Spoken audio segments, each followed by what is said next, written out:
Former, c'est un travail d'équipe. C'est le nouvel épisode de Pulse aujourd'hui. La formation, en fait, en entreprise, c'est un véritable défi pour les DRH pour plusieurs raisons. La première raison, c'est un alignement parfait avec les objectifs de la direction générale.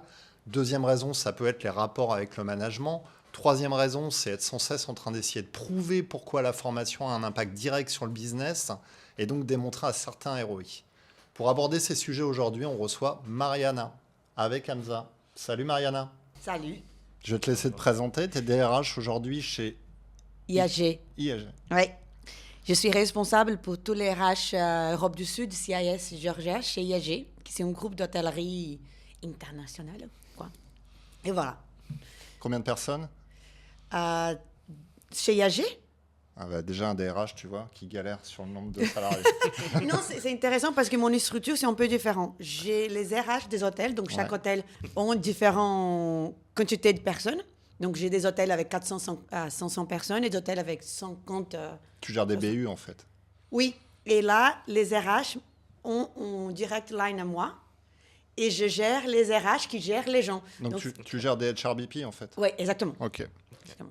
Et comment se structure une équipe RH aujourd'hui et plus exactement une équipe formation? Dans un hôtel aujourd'hui, si c'est correct, parce qu'à chaque fois on galère pour valider que ça c'est la structure correcte, on a une directrice RH, un directeur RH, avec 2-3 personnes en dessus pour gérer toute la partie globale RH et une personne dédiée à la formation. Une ou deux personnes, ça dépend aussi de la taille de l'hôtel. À mon niveau, j'ai une personne avec moi et j'ai une autre personne qui ne répond pas à moi, mais qui est le responsable de formation pour la région, tel comme moi. Okay. Et c'est quoi le rôle exact des gens qui sont responsables de la formation au niveau des hôtels? C'est quoi leur fonction? Normalement, la première fonction, c'est animer la formation sur place. Ouais. Donc, gérer tous les plans de formation sur place. Okay. Idéalement, c'est de gérer la stratégie des formations dans l'hôtel, parce que ce sont deux choses différentes. Ouais. Je vois beaucoup qu'il y a des gens qui exécutent uniquement, quelqu'un qui dit quoi faire, et des autres qui réellement prennent la formation au niveau stratégique et là, met en place un plan plus robuste. Donc, il y a les deux types. Donc, aujourd'hui, tu es plutôt sur un modèle avec un responsable formation en centrale et des relais plutôt type formateur dans les hôtels. Oui. Donc, avec plutôt une communication descendante vers ces personnes-là. Et toi, ce que tu attends, c'est peut-être qu'ils soient un peu plus moteurs dans la stratégie globale, plus proactifs? Oui, ce que j'attends, c'est même pas pour eux spécifiquement, c'est les RH. Donc, un de mes rôles, c'est de montrer ou pousser les directrices, directeurs RH des hôtels à prendre cette rôle-là, parce que je ne crois pas à cette division. Okay. Mais bien sûr, le responsable formation, ils ont la connaissance formation pour gérer tout ça et pour aider les RH sur cette démarche. Et c'est quoi le rôle du coup entre, que ce soit les responsables formation ou RH au niveau des hôtels et les managers de ces hôtels-là? Et même à ton niveau, c'est quoi la relation que tu as aujourd'hui avec le management et aussi avec la direction? Ça, c'est une belle question.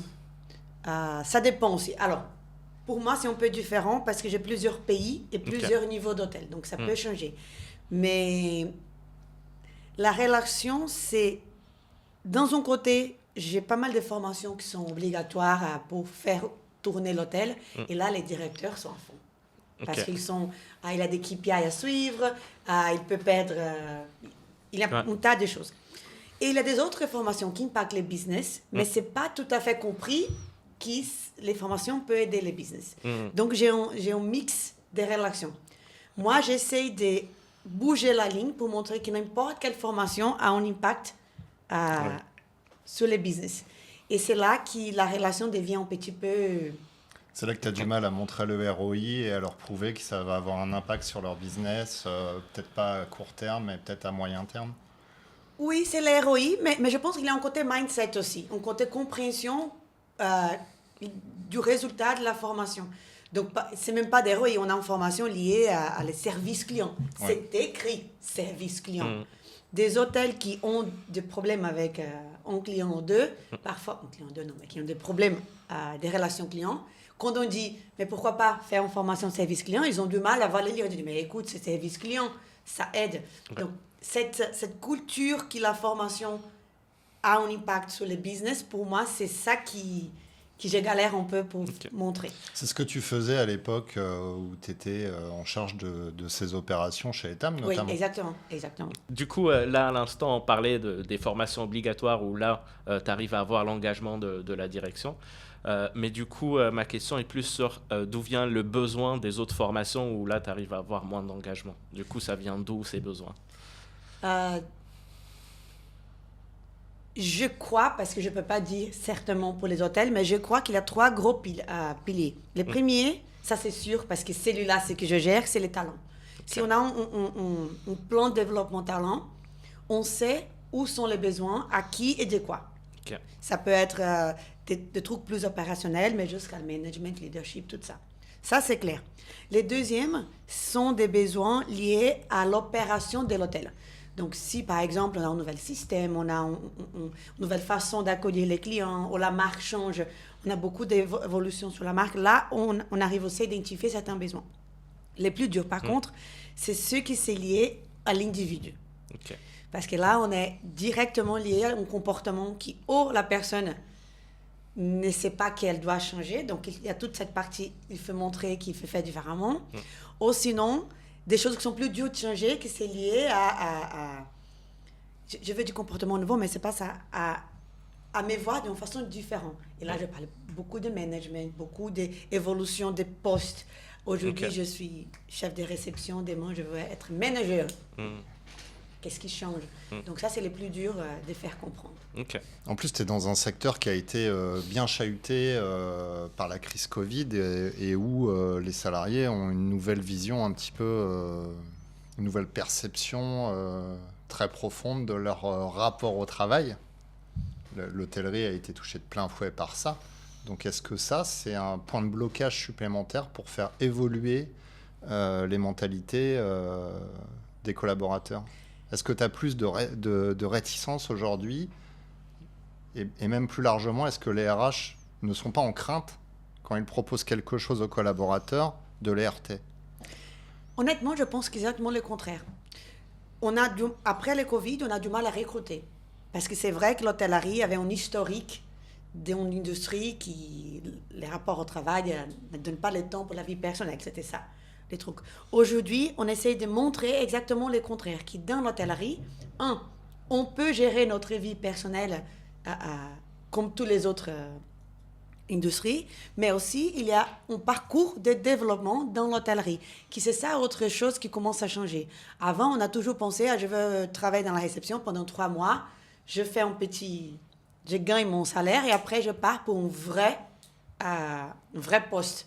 Quand aujourd'hui, on arrive de plus en plus, et là, les poids de la formation, à montrer qu'il y a une évolution et un développement de carrière dans l'hôtellerie, pas que dans un hôtel, mais dans ma boîte, au moins, dans un grand groupe international. Donc, c'est là qu'on essaie de faire bouger les lignes. Ma question est plus, tout à l'heure on parlait des objectifs business, comment là aujourd'hui tu t'assures que les objectifs RH ou formation sont alignés avec les objectifs de l'entreprise? Est-ce qu'il y a, pour chaque objectif de formation, il y a un lien direct avec les objectifs du coup business ou les objectifs généraux de la boîte? Moi j'adore ça parce que c'est ma bataille avec la formation toute ma vie. La première chose qu'on arrive à faire, c'est de former les RH dans la finance. Okay. Pour comprendre le business côté finance, côté performance, côté KPI. Ça, c'est la première chose. Ouais. Parce que c'est vrai que ce n'est pas tout à fait gagné, cette compréhension-là. On est toujours dans notre petite boucle people, personne, développement, mais on oublie qu'il y a un résultat à attendre comme groupe. Donc ça, c'est la première chose. Une fois qu'on arrive à bien faire ça, ça commence de plus en plus à être plus facile de montrer A plus B. Donc l'année dernière, quand j'étais dans la partie budgétaire avec les hôtels, training était une ligne. Une ligne, si on regarde les PNL, c'était coût. Okay. On est dans les coûts. Ouais. Donc, j'ai dit n'importe quoi, 20 000 pour les formations. Ça, c'est un coût. Si ma performance, au final, j'ai besoin d'avoir plus de profit d'argent, je vais couper les coûts. Donc, je coupe la formation directement. Donc, l'année dernière, on a commencé à faire un effort pour montrer, OK, ces 20 000 représentent quoi? Parce que si c'est 20 000 que j'avais mis, parce que je ne sais même pas qu'est-ce que ça va faire, oui, on va couper, ça fait 10, 20, ça ne change rien. Mais si les 20 000, on a une stratégie très claire, un objectif direct, qu'est-ce qu'on veut attendre avec ces 20 000, on ne coupe pas. Donc là, ce qui s'est remonté, c'est que les 20 000, c'est pour... on a une formation qui s'appelle Promise Kept, qui c'est lié à gestion des plantes dans les hôtels. C'est obligatoire de le faire. Donc, si ça me coûte 5, 20, 50, je suis obligée de le faire parce que c'est directement attaché au business derrière. Donc, c'est assez, je veux dire assez simple. C'est pas simple, mais c'est assez clair comme ça. C'est Promise Kept, c'est lié à plantes. Plantes, c'est lié à satisfaction client, qui c'est mon KPI. J'ai pas besoin d'y aller plus loin que ça. C'est marrant que tu parles de ça parce que la notion même de PNL, il y a très peu de RH qui la comprennent et qui la connaissent. Exactement. C'est pour ça moi, je pense que la fonction RH change. J'ai toujours dit, on est dans une nouvelle fonction RH. Si on n'est pas là encore, on va y arriver. Alors, en France, parce que moi, j'ai des amis qui sont DRH internationaux et pour eux, c'est leur quotidien. C'est vrai. Oui, c'est vrai. J'essaie de réfléchir. Oui, peut-être en France. Je pense qu'en France, ça nous aide pas, c'est qu'en France, on a du mal à changer, peu importe la fonction. Et les RH, comme c'est une fonction assez traditionnelle, et en plus, la France, c'est un pays assez fort sur les lois de travail, droit social et tout ça. Donc, c'est vrai que ça prend un petit peu plus de temps de regarder des choses autrement, et spécialement si on est en train de challenger des choses que la loi dit que. C'est ça, on était toujours cachés par... Les RH se cachent beaucoup sur la loi dit que, mes droits dit que. En fait, les RH, c'est plus large. C'est plus large. C'est plus grand que la loi. Et la loi, elle est là. Mais la relation entreprise et humain, c'est encore une autre chose. J'adore les RH, c'est plus grand que la loi. Je vais le garder, celui-là. Non, mais j'ai un exemple assez basique. Je dis toujours ça. Ici, en France, si on n'a pas un an de boîte et on a un arrêt maladie d'urgence, moi, j'ai eu une appendicite, par exemple. Si on a un arrêt maladie à moins d'un an, l'entreprise n'a pas, dans la loi, elle ne te paye pas ton salaire. C'est la loi. Mais est-ce que c'est une belle pratique côté employeur? Je n'ai pas choisi d'avoir un appendicite 1 mois sans salaire. Ça peut faire beaucoup pour moi, comme mon collaborateur. Mais l'entreprise dit, mais désolé, c'est la loi. Oui, mais est-ce qu'on n'est pas là pour... Oui, c'est la loi, mais moi, comme entreprise, je fais un effort pour mes collaborateurs et j'aide, je fais n'importe quoi. Tu vois, c'est là que je dis qu'on est plus grand que la loi. La loi, elle est là, mais nous, on est là pour penser, mais qu'est-ce que ça fait du bien pour les collaborateurs et qu'est-ce que moi, comme entreprise, je peux faire en plus. Voilà. Ok. Là, que ce soit au niveau des hôtels ou même à ton niveau, quelle est la relation que tu as avec les managers? Est-ce que tu arrives à les impliquer aussi dans la stratégie de formation? Et c'est quoi leur implication, du coup? Je commence. Pour comprendre ma réalité, parce que c'est bien de faire ça, moi, normalement, avant mon arrivée, l'RH avait sa propre agenda et la formation avait sa propre agenda. Okay. Et la personne responsable pour la formation galérait pour avoir un agenda de formation côté région. Okay.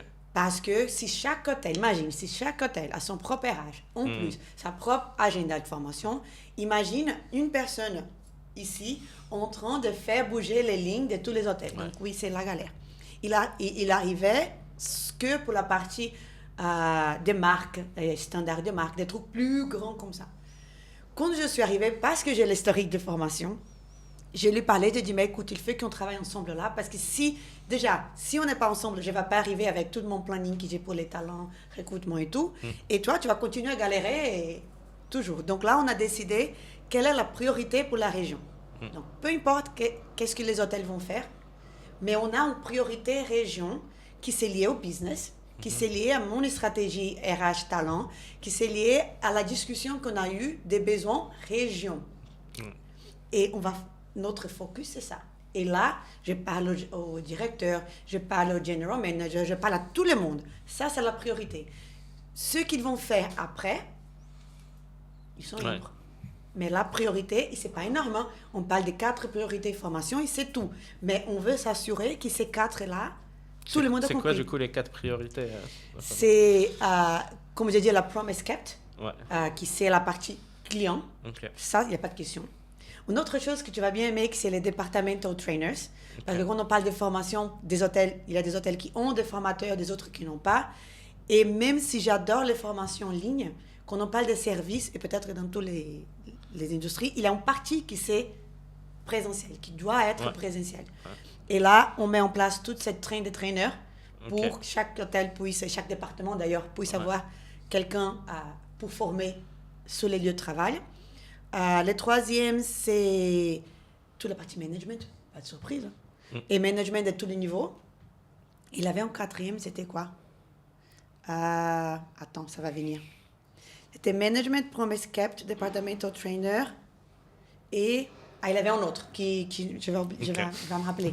Mais c'était ces 4-là qui, nous, on a comme fait un PDP.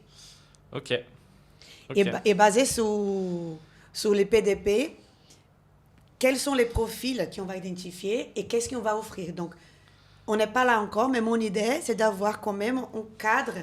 Je dis n'importe quoi. Si j'ai 5 personnes qui ont envie de devenir GM, au moins pour ces 5 personnes-là, on a un minimum de formations qui sont les mêmes. Donc, vous formez les GM à acquérir les compétences pour créer un plan de développement personnel. Tout le monde, pas que les GM. Donc, il y a tout le monde. Il y a une formation pour que tout le monde puisse créer son propre PDP. Donc, moi, je travaille dans un des hôtels. J'ai une formation pour savoir créer mon propre PDP. Et ça vient d'où l'idée d'avoir un des 4 points liés juste à celui-là? Au PDP? Parce que c'est la base, comme je peux dire, c'est la source de formation, en fait. C'est la source des besoins de formation. Je ne dis pas que ça marche, parce qu'on fait la formation, ça ne veut pas dire que tout le monde va le faire. Mais au moins, on montre qui on aide la personne à penser à son plan de développement. Du coup, ça veut dire que tu responsabilises le collaborateur dans son plan de carrière. Tout à fait. Et le manager. Le manager. IAG, c'est une boîte assez intéressante là-dessus parce que IAG, c'est très, très, très line manager. À mon avis, c'est assez trop parfois. Il y a beaucoup de choses qui, ce n'est pas les RH qui est les responsables ou les formations qui est responsable, c'est les line managers. Et là, les PDP aident à ça. Alors, dans toute cette ligne, pour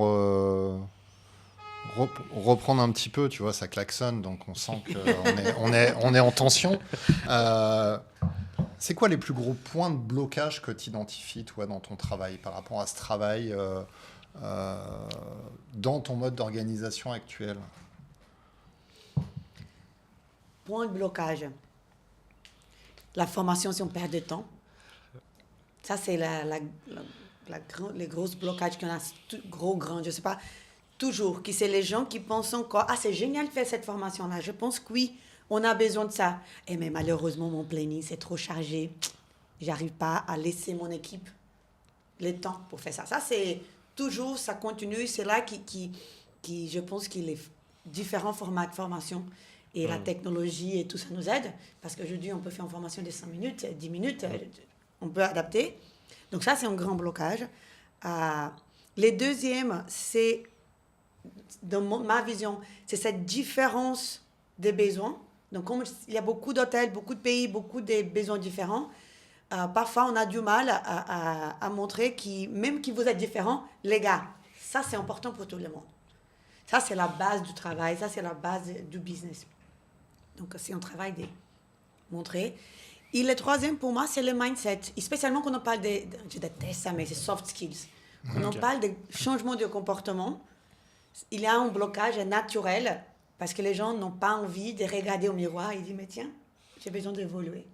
Donc là, pour moi, c'est les trois grosses travails qu'on doit faire. Est-ce que tout ça, c'est dans le cadre d'une transformation ou d'un alignement à la culture d'entreprise globale? Est-ce que c'est aussi ton rôle de dire, bah ok, tu as dit on est en France, on est à l'étranger, etc., mais on a tous un tronc commun aussi de culture. Est-ce que la formation te permet justement d'aligner une culture d'entreprise plus forte au niveau de toutes ces BU? C'est une belle question. Je regrette de ne pas préparer avant. Oui, je ne sais pas si c'est ça ou si c'est le contraire. Si grâce à la formation, on arrive à avoir une culture de développement, ça peut être un truc, mais aussi parce qu'on a un intérêt de montrer que l'industrie d'hôtellerie, ça c'est quelque chose qu'IAG prend à cœur, de montrer qu'il y a un futur, il y a une carrière dans l'hôtellerie, que la formation prend encore plus de poids. Donc c'est là, parce que si on revient, ok, on ne parle pas de la formation, d'accord, on parle, les gros sujets aujourd'hui des RH et des hôtels s'appellent recrutement. On a de soucis de recrutement dans n'importe quel endroit.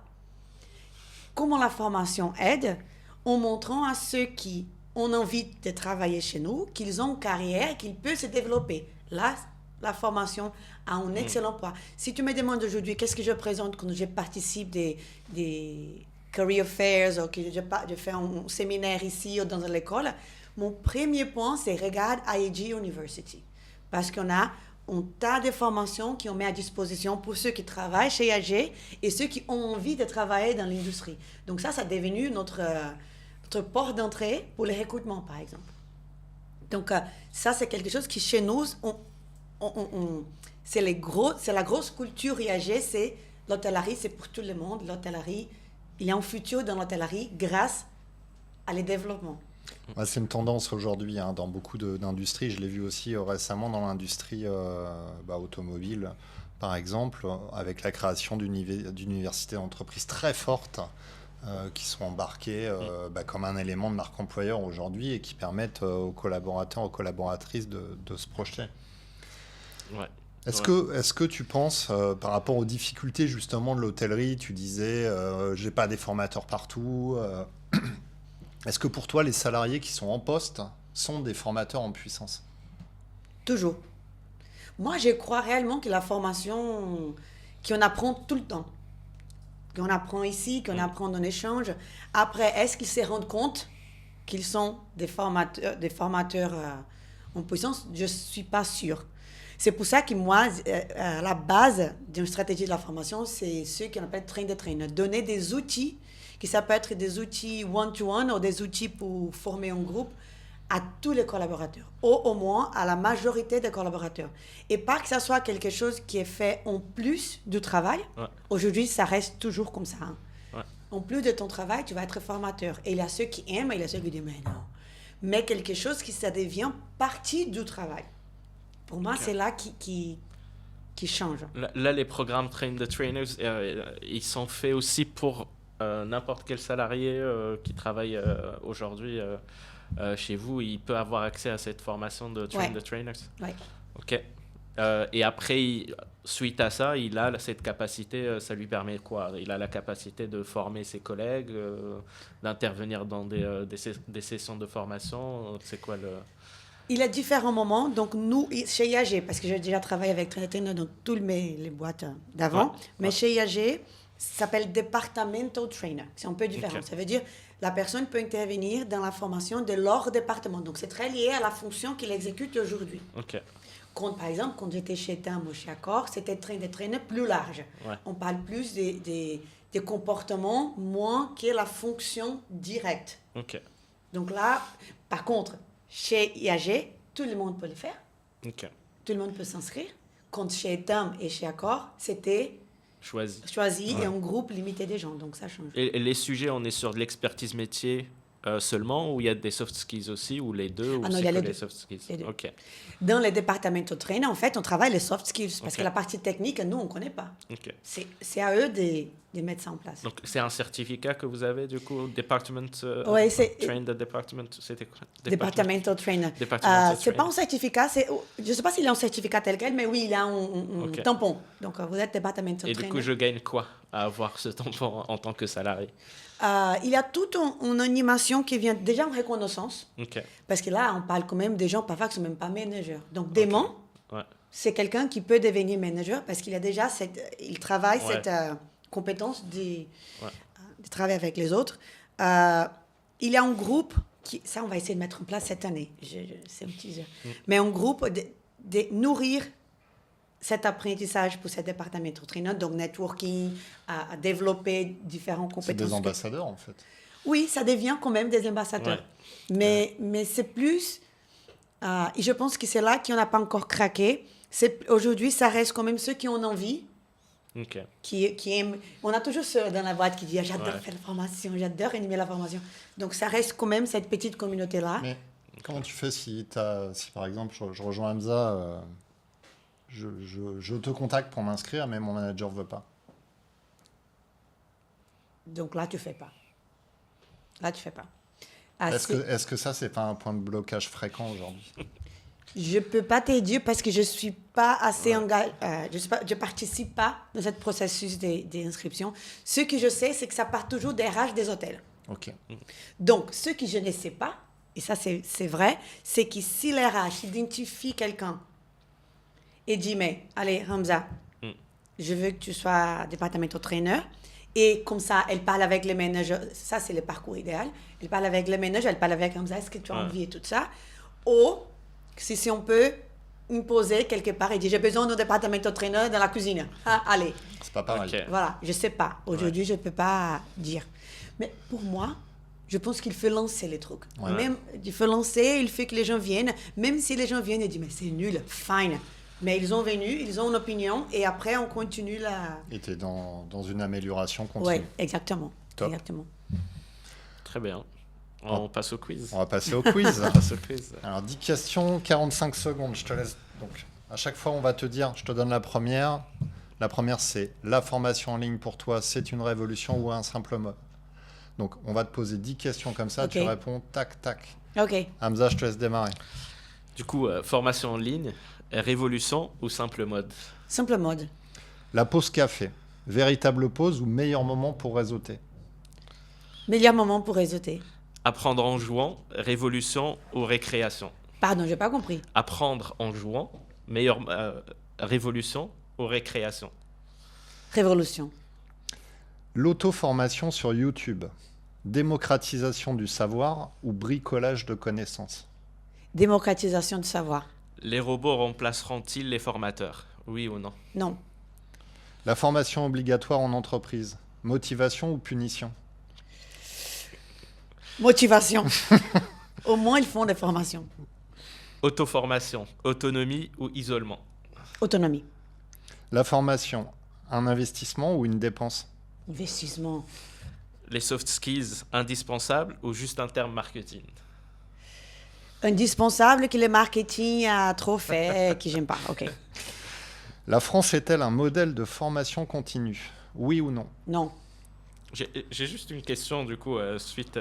Là, tu as dit les soft skills, t'aimes pas le terme soft skills. Ouais. Pourquoi t'aimes pas le terme soft skills?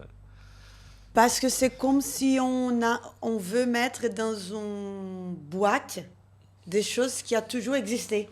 C'est comme Ok. si on découvre qu'aujourd'hui, il fait qu'on parle d'intelligence émotionnelle. L'intelligence émotionnelle, ça fait partie de la nature humaine. Donc, pourquoi qu'on dit... Et on dit comme si c'est la révolution de la formation. Ouais. Ça fait, Ok. tu vois, c'est ça que j'aime pas de soft skills. Ok. Petite question de conclusion, Mariana, toi en tant que DRH, comment tu te formes au quotidien? Moi, j'adore des formations en ligne, des formations que je peux faire à mon rythme.